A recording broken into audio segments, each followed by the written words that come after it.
There's a kind of quiet that isn't peaceful.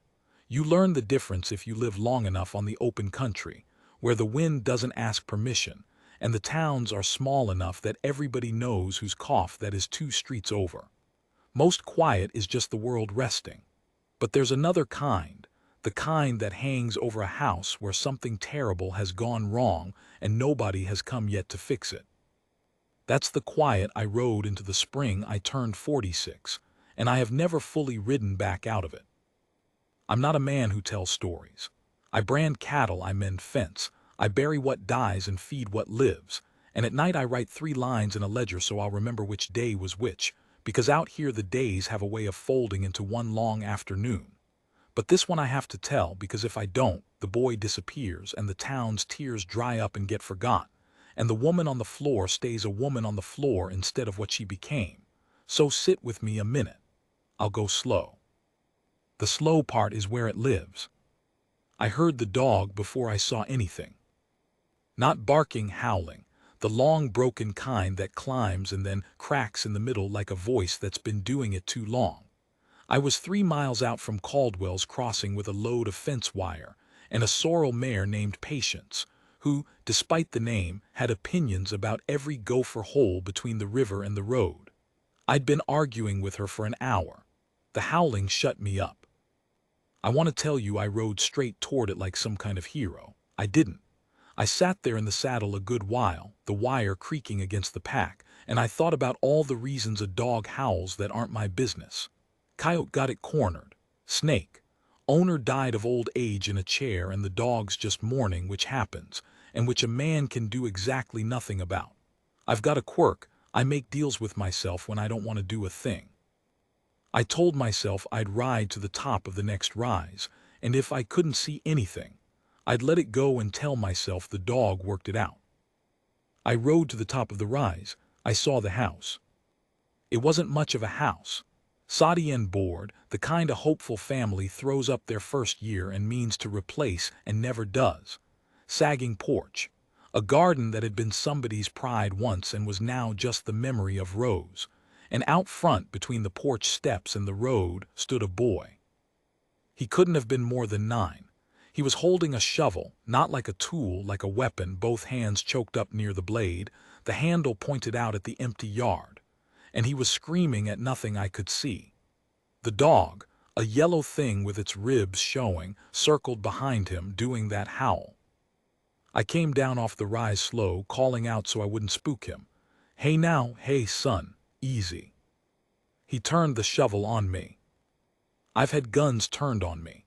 I've had a bull turn on me, which is worse than a gun because a gun at least is operated by reason. But I will tell you that 9-year-old with a shovel and a face the color of ash put more cold down my spine than either, because of what was in his eyes. There was nothing childish in them. They'd been emptied out and refilled with one single job, and the job was don't let anybody past. "You stay back," he said. His voice was wrecked. He'd been screaming a long time. "You stay back from her." "From who, son?" I kept Patience to a walk, held my hands open where he could see them. "I'm not anybody. I'm just a man hauling wire. Who's hurt?" "Nobody's hurt."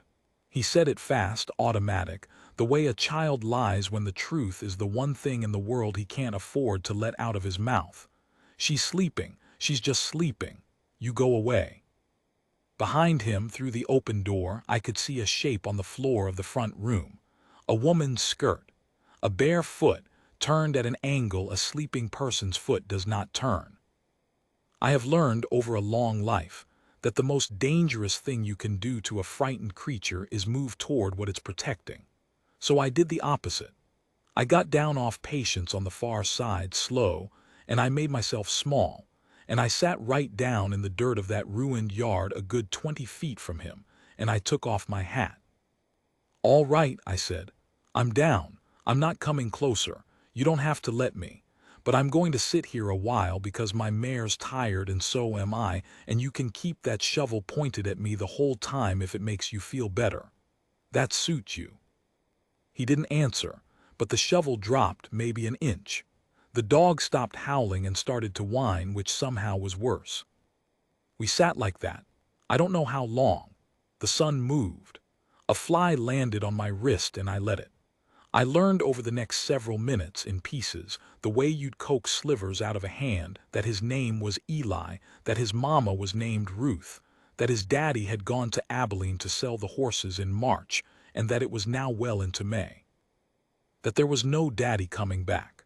I figured that part out myself from the way Eli's voice went flat and careful every time the word Abilene came up, the way you say the name of a thing you've stopped letting yourself hope about. "When did your mama lie down, Eli?" I asked, gentle as I owned. He thought about it. You could see him counting on something behind his eyes. "The sun came up 2 times, he said finally. "She won't get up. I bring her water. She won't drink it now." His chin started to go, that terrible crumpling a child's face does, and he caught it, hauled it back by main force because crying meant putting the shovel down, and putting the shovel down meant the yard wasn't guarded. "She's just tired. She talks to me sometimes. She said Daddy was at the door. He wasn't at the door." 2 days. A woman on the floor 2 days, and a 9-year-old standing watch over her with a garden shovel, fighting off the people who weren't coming. And I understood with a slow horror, fighting off the one thing that was coming, the only visitor he had left, and he knew it, in whatever part of a child knows such things, and he was holding even that off at the point of a blade. "Eli," I said, my own voice wasn't doing too well now. "I'm a friend. I swear it on whatever you want me to swear it on. I need you to let me look at your mama, not to take her, just to look. You can stand right beside me with the shovel. If I do one thing you don't like, you crack me over the head with it and I'll have earned it. Deal?" He looked at me a long, long time. And then this boy who had not slept in 2 days, who had drunk less water than the dog, who had been the whole army defending the whole world, said the thing that I will hear in the worst hours of my own nights until I'm in the ground myself. He said, "If she's dead, I'm not allowed to be. Somebody has to feed the dog." Then he stepped aside and let me up the porch steps and followed me in with the shovel hanging from one hand, dragging in the dirt. I'd seen death. I told you I bury what dies. But I went down on my knees by Ruth not knowing what I'd find, and I want to be honest with you because the whole thing turns on this. I was sure she was gone. The foot, the stillness, the 2 days. I reached for her wrist, already composing in my head the words you say to a child, the useless words. "She's at peace now. She's with your daddy," and her skin was warm. Not much, the barely warm of a banked fire, but warm. And under my fingers, after I'd held my breath so long the room swam, there was a pulse, slow, far off, like a sound carried on wind from another county, but it was there. "Eli," I didn't trust my voice, so I cleared it and tried again. "Eli, your mama's alive." The shovel hit the floor. He didn't make a sound. He just folded, that's the only word, folded down beside her and put his face against her shoulder. And the screaming he'd been doing in the yard turned out to have been the easy part, because what came out of him now had no sound in it at all. Just his whole small back heaving, 2 days of it, 2 months of it maybe, and the yellow dog crowded in against the both of them and shook. She was alive, but I'd been a rancher long enough to know what too little water and too little food across too many days does to a body, and to know that alive on a sod floor in the middle of nowhere is a long, long way from saved. Her lips were cracked white. Her breathing had that catch in it. Whatever had put her on the floor, grief, sickness, the plain animal exhaustion of a woman who'd kept a child fed on nothing while she ate nothing herself, waiting on a husband who I'd have bet my herd was dead in a ditch outside Abilene. It had carried her right up to the edge, and one more hot afternoon would carry her over. Caldwell's Crossing was 3 miles back. The doctor there, Halloran, was a drunk, but he was a doctor, and a drunk doctor beats no doctor by a country mile. 3 miles to fetch him. 3 miles back. 2 hours, maybe more if he was deep in the bottle, which by afternoon he reliably was. And here is the first hard thing, the first of the choices I'll carry. I could not take Eli with me. He'd slow me to a crawl, double up on a tired mare, and the woman could not be left alone if she woke, if she choked, if she simply needed her face wiped and her name spoken so she'd know to keep breathing. But I also could not leave a 9-year-old alone with his dying mother, and a promise I might not keep. Because if I rode off and didn't come back fast enough, the last thing that child would ever learn about the world is that a stranger told him she's alive, and then took the hope away with him down the road. I knelt there with both of them weighing on me, and I made the choice. I've made it 100 times since in my head, looking for the other door, and I have never found one.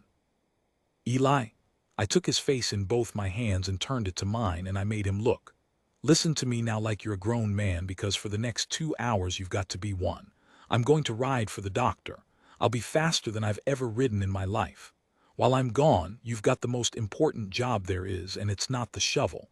You're going to wet a rag, and you're going to keep her lips wet just a little, not too much. You're going to talk to her the whole time. Tell her about the dog. Tell her about anything. As long as she can hear your voice, she'll have a reason to come back up. You understand me? You're not guarding her anymore. You're calling her home. He nodded. The emptiness in his eyes had something in it again, and I'd put it there, and God help me if I couldn't make good on it. I gave him my canteen. I had near a full one, and I showed him how much was too much. I put the dog's water down where they could reach it. And then I did one more thing, and I don't fully know why, except that a man wants to leave a child something to hold. I took off the bandana I'd worn for 15 years, the faded blue one, and I tied it around his neck. That's a deputy's badge, I told him. Now you're sworn in. You keep watch till the law gets back. He put his hand over it, such a small hand. I went out into that ruined yard, and I climbed onto Patience, who took one look at my face and, for the first time in her stubborn life, did not argue. I pointed her at the crossing, and I asked her for everything she had. Behind me, through the door, I could already hear it starting, a boy's wrecked, exhausted, unbreakable voice, telling his sleeping mother about a yellow dog.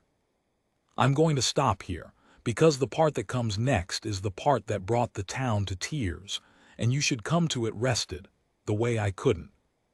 A man can know a road his whole life, and never know it until he rides it scared.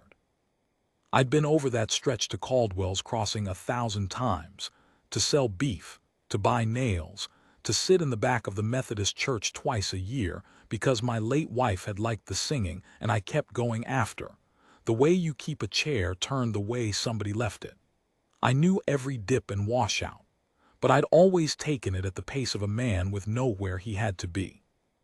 Now I took it flat out, low over Patience's neck, the wire long since cut loose and dumped in the grass behind me, because 3 miles is 3 miles whether you've got fence to mend or not, and I wasn't going to lose a child's mother for a load of wire. I don't pray much. I've had reasons not to. But somewhere in that ride I caught myself saying please over and over, not to anybody in particular, just please, please, please, the rhythm of it matching the hoofbeats. And I let myself say it because there was nobody to hear, and because the boy had said his piece to his mother, and I figured I could say mine to the wind. The mare gave me everything. I felt her lungs working like a forge under my legs, and I hated myself for asking it of her, and I asked anyway. That's the second hard thing, if you're counting, small next to the others, but it's true. I'd have run that good horse into the ground and walked the rest myself before I'd have eased off. There's a kind of arithmetic that takes over a man in those hours where every living thing becomes a thing you might have to spend. The crossing came up out of the heat like it always did, a smear of gray board that turned as you got close into a street. I came in at a gallop, which is a thing you do not do in a town, and heads came up off porches all down the way. I didn't slow for any of them. I hauled Patience down in front of Halloran's, which was a narrow building with the doctoring downstairs and the doctor upstairs, usually drunk in roughly equal measure between the two. I want to tell you the doctor was sober and ready. He wasn't. I came through his door and found him at his desk with a bottle a third gone and his collar undone, and he looked up at me with those wet patient eyes of his and said, "Tom, you're sweating like a sinner. Sit down before you fall." "There's a woman dying 3 miles out," I said. "Ruth, I don't know her last name. Sod house off the river road, north side, the old Prout claim. She's been down 2 days. No water in her near as I can tell. There's a boy. Something in him changed. I'd known Halloran a long time and I'd watched the whiskey eat most of what he used to be, but it never got all of it. And what it never got woke up now and pushed the bottle aside with the back of his hand without him hardly seeming to notice. 2 days down and still breathing. He was already up, already at his bag, already steadier than a man that drunk had any right to be. Then somebody kept her alive. Somebody's been wetting her mouth. The boy, I said, he's 9. Halloran stopped for half a second. Just half. Then he went on packing the bag, but I saw it cross his face, the same thing that had crossed mine in that yard, the picture of it. A child doing for 2 days the one small mercy that stood between his mother and the grave, doing it without knowing it was the only reason she was still there to be saved. "We'll need the wagon," he said. "Can't doctor her on a dirt floor and can't move her far on a horse. Belle," he shouted it out the window. "Belle, hitch the wagon, I need it now, not in an hour." And here is the thing about a small town that I forget every time and remember every time, and the remembering never stops being a surprise. Word does not travel in a town like that. Word detonates. I'd come in at a gallop, see, and a man does not gallop into Caldwell's Crossing for nothing. And so by the time Halloran was hollering for his wagon, there were already 8, 10 people in the street, and they'd heard woman dying and the old Prout claim and a boy, and that was all the town needed. I didn't ask them for a thing. I never got the chance. Sarah Coyne, who ran the boarding house and had buried 2 children of her own, was already inside her kitchen wrapping bread and a crock of broth in a cloth. Old Prout the blacksmith, no relation to the claim, just one of those coincidences a small place is full of, was throwing blankets in the back of Halloran's wagon. Somebody's wife I didn't even know the name of was filling jugs at the pump and not spilling a drop, her mouth set in a line. I stood in the middle of it half stunned. I'd ridden in expecting to beg. Instead, I'd lit a fuse and the whole street was burning toward that sod house with me. We went out in a strange little caravan. Halloran's wagon in front with the doctor and Sarah Coyne up on the seat, and behind it 3 or 4 riders, and me on poor blowing patience trying to set the pace and the wagon trying to outrun me. I'd worried on the way in about whether I could even get the doctor to come. I had not once imagined I'd be trying to keep half a town from beating me back to the door. The miles that had taken everything from the mare on the way out went quicker on the way back, the way the road home always does. But they were the worst miles, because now I had nothing to do but ride and think, and what I thought was, what if the warmth I felt was the last of it? What if I rode all this way and roused all these good people and we get there and the boy is sitting in a quiet room with a body, and I'm the man who told him she was alive? I'd put hope in that child with my own 2 hands, the bandana, the deputy's badge. You're calling her home. If she'd slipped while I was gone, I hadn't just failed to save a woman. I taught a boy that the moment a grown man tells you everything will be all right is the exact moment to stop believing grown men. That's a thing you carry your whole life. I'd carried lighter. We came over the rise, the same rise where I'd first seen the house and made my coward's deal with myself. Was it only that morning? It didn't seem possible, and I made myself look. The boy was on the porch, standing on his feet, and when he saw the wagon and the riders and the dust of all of us coming, he did not run and he did not wave. He stood up straighter and he put his hand to his neck, to the blue bandana, and I understood. He'd kept his post. The law had said keep watch till I get back, and the law was getting back, and he was reporting for duty. Behind him, through the open door, I could see the lamp lit, though it was full afternoon, and I learned later he'd lit it so his mama wouldn't wake in the dark and think she was gone. "She talked," he yelled before the wagon even stopped, his voice cracking up the scale. "She said my name. She drank the water, mister. She drank it from the rag. She said my name twice. I have been, in my time, kicked by horses and frozen near to death, and I have stood at the edge of a grave I dug for somebody I loved. I had never until that moment had my legs simply quit on me out of pure relief, but they did, and I got down off patience more by falling than dismounting, and I had to hold the saddle a second. Halloran was already past me and up the steps, Sarah Coyne behind him with her broth, and the doctor knelt by Ruth and laid his hand where I'd laid mine, and I watched his face, because his face would tell me before his mouth did. And his face, that ruined, kind, whiskey-soft face, eased. "Hello, Ruth," he said, gentle as a man can be. "I'm the doctor. You've given your boy a fright. Can you hear me?" And a voice came up off that floor, no more than a thread, but a voice, a living voice. "Eli, where's Eli? He won't eat. He won't eat unless I—" She'd been dying for 2 days, and the first full sentence out of her was that her son wouldn't eat unless she made him. I had to go back out into the yard then. I'm not ashamed to tell you that.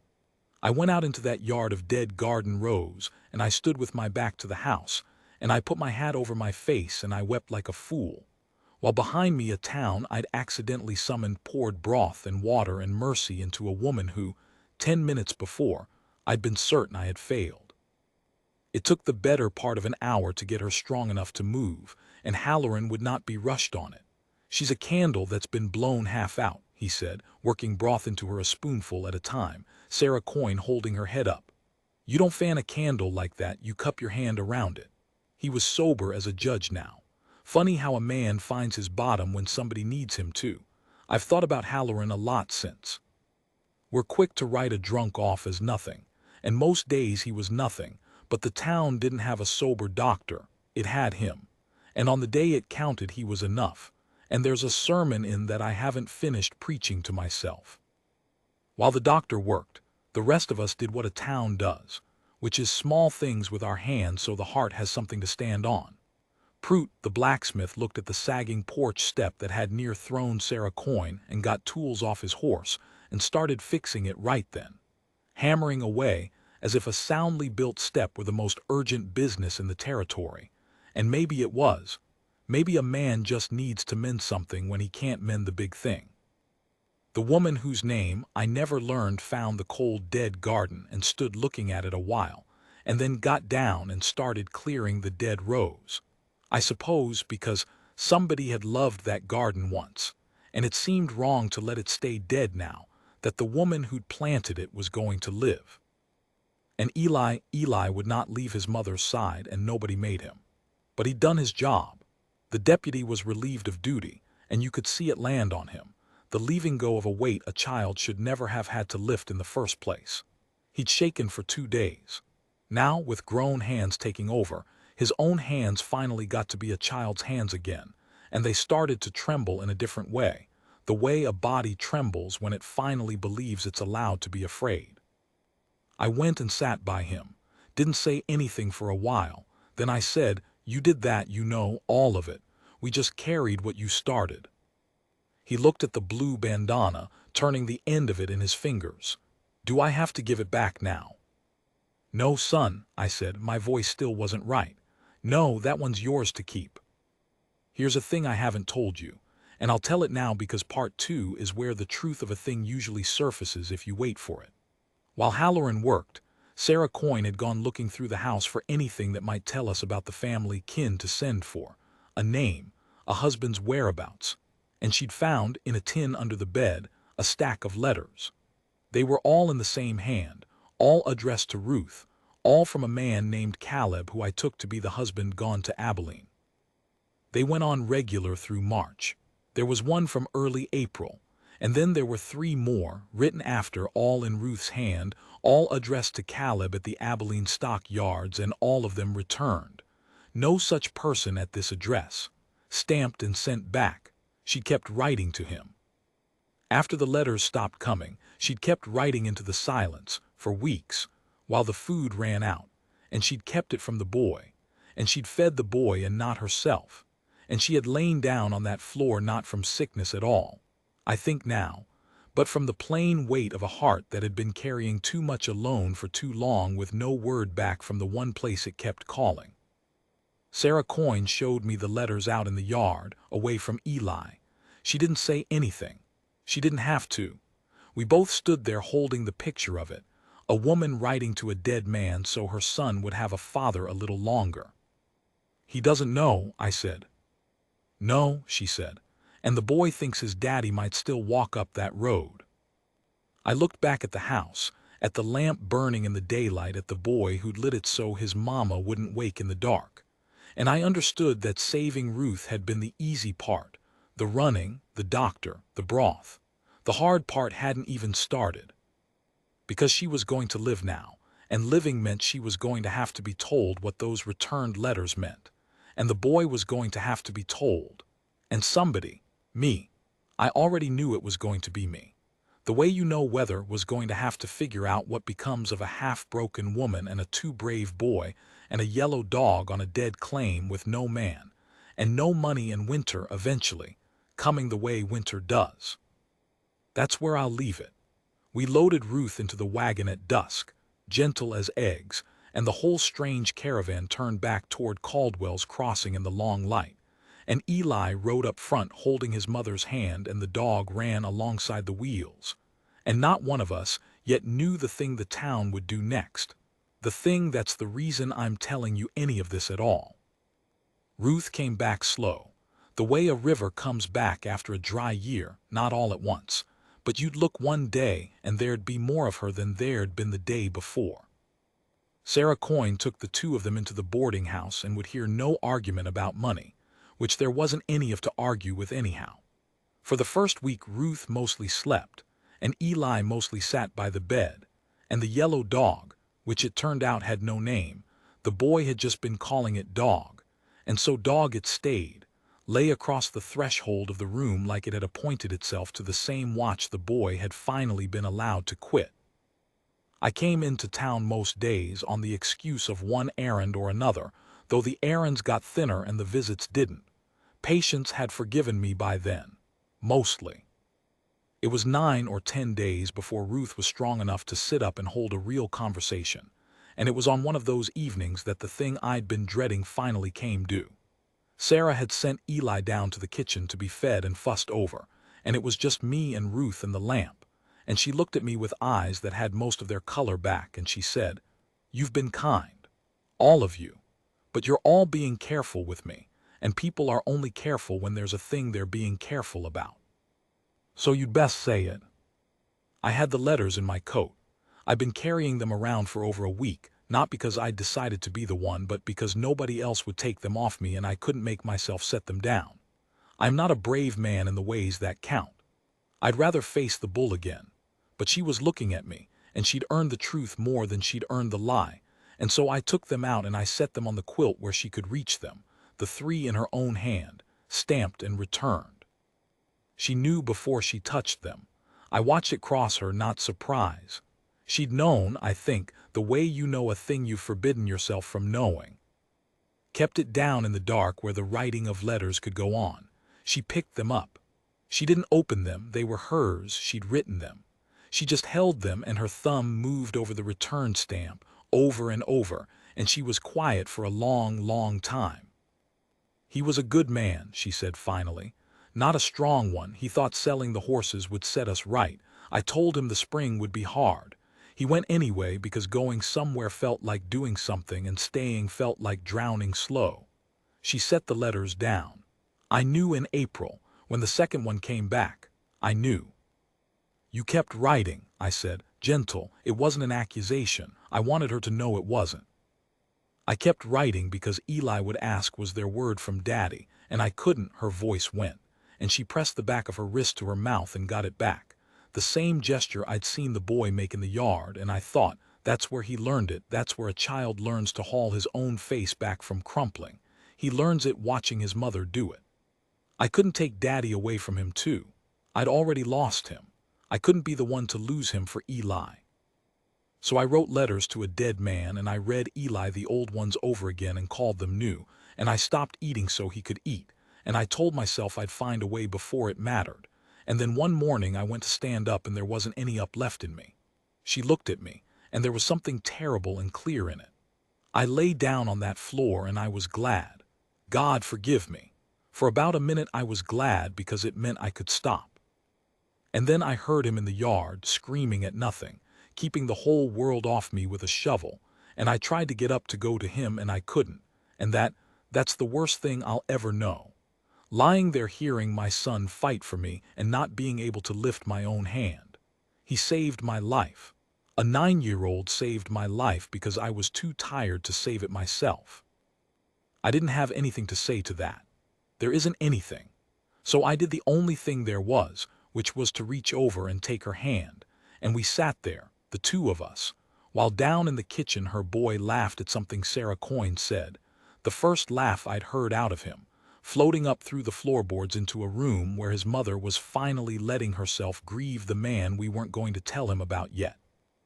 That's the third hard thing and the heaviest, because Ruth decided, and I agreed, and I've turned it over 1,000 times. We decided not to tell Eli that summer. Not yet. He'd carried 2 days of grown man's weight already. Ruth wanted him to have a season of being 9 before he had to know his father wasn't coming up the road. Was it right? I don't know. I've never known. There's a version where the truth, told kind and told early, would have been the mercy. There's the version we chose. A man doesn't get to find out which road was right by walking the one he didn't take. You just walk your road and hope. Now the thing the town did. I told you word detonates in a place like Caldwell's Crossing. Well, the story of the boy and the shovel had gone everywhere by then. Sarah Coyne is not a woman who can hold a thing that's bursting her, and besides it was a story that wanted telling. The boy who held off death itself for 2 days so somebody'd be there to feed the dog. By the second week, men I'd never seen at the boarding house were finding reasons to stop by, gruff fellows who'd stand in the doorway turning their hats and not quite saying what they'd come to say.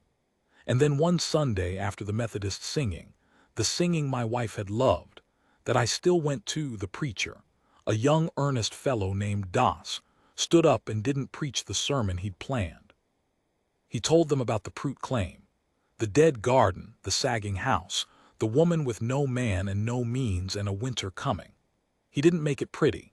He said there was a family among them about to go under, and a boy who'd shown the whole county what it looked like to stand your ground for somebody you loved when you had nothing but a garden shovel to do it with. And he asked them. He didn't tell them, he asked. What kind of town were they going to be about it? I was in the back. I watched it happen. It started with old Prout the blacksmith, who'd fixed that porch step, standing up and saying he'd put a new roof on the claim before the snows, no charge, and he'd take any man's labor who'd come help him do it. Then Sarah Coyne stood and said the boarding house had a room and Ruth had a way with a needle. She'd seen her mending, and a boarding house always needs mending done, and that was a job, a real one, not charity, and she'd not hear it called charity. Then the woman whose name I'd finally learned was Mrs. Albright, the one who'd cleared the dead garden rows, stood up and said she'd put in a fall garden out at the claim with her own seed and her own hands so there'd be greens come spring. And it went around the room like a grass fire, men pledging a day's work, a wagon load of wood, a milk cow that had an extra calf coming, somebody's outgrown boy's coat that would just about fit Eli. Not one big gesture. 100 small ones, which is the only kind of saving that's real, because the big gesture goes home and forgets, and the 100 small ones are still there in February. And here is the moment, the one I promised you, the one I started telling this whole long thing to get to. Ruth had been brought to the church that morning, her first time out, weak still, leaning on Sarah Coyne with Eli's hand in hers. She hadn't known what Das was going to do. None of us had, I don't think. I believe the man surprised himself. She sat there in the front pew while a town she barely knew stood up one after another and gave her family a future out of their own thin pockets, and she didn't make a sound. She just held tighter and tighter to her boy's hand. And Eli leaned up to her and asked, in that loud whisper children think is quiet, "Mama, are all these people crying? Did somebody die?" And Ruth, God, this woman looked down at her son, at the boy who didn't yet know what he'd lost, who still thought his daddy might come up the road, and she found it in her somewhere to smile through her own streaming face and say, "No, baby, nobody died. That's the other kind." There wasn't a dry eye in that church, and there wasn't a dry eye in the county by sundown, and people still tell it wrong, I notice. They tell it like the town did a grand thing for the boy. But I was there, and I'll tell you the truth of it. The boy did the grand thing first, out in that yard with a shovel alone for 2 days, asking nobody. The town just finally caught up to the standard a 9-year-old had set, and wept at how far they'd had to reach to get there. That was 11 years ago now. Ruth never remarried, though she had offers. She runs the mending side of the boarding house still in half the town besides, and she is one of the strongest people I have ever known. And I should know because, reader, I'll tell you the part I've kept back. I married her. Not that summer. Not for a long while after. There's no neat way it happened, and I won't pretend there was. It was errands that got thinner and visits that didn't, like I said, over years. 2 banged-up people who'd both buried somebody. Finding that the chairs in our separate houses were both turned the way somebody'd left them, and deciding one day to put 2 chairs in one house instead. Eli we told the next spring when he was 10 and steadier. He took it hard, the way you take a thing you already half knew. He didn't speak for 2 days.